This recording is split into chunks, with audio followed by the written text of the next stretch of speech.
sportello cu l'oi di Pasqua. Per fare lo sportello cu l'oi di Pasqua ti ci vuole parecchi voli di cartoncello di parecchi colori, una manata di baglia, ogni pochi d'oi di legno, una rampinatrice, i forbici, una pistola in colla.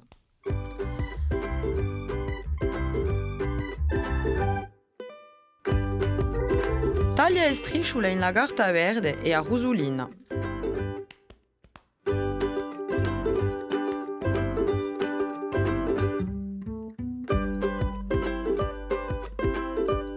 Tutte le strisciule misurano lo stesso.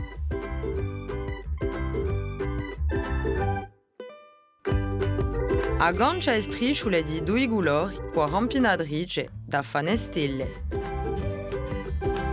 Attenti ai idee.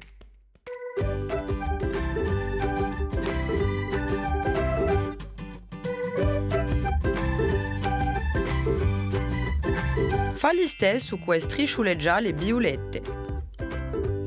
Ah va, c'ho la fa gli sportelli. Aggancio una strisciola a ogni capo di stella.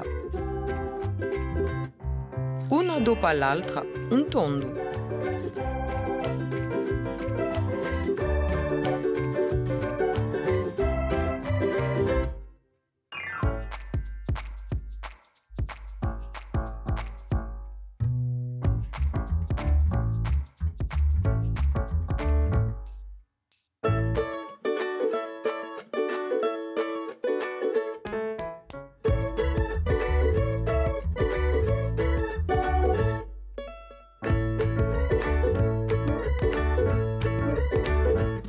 Ah va, aggancio un'ultima strisciola, da una parte e dall'altra, da fare un manico.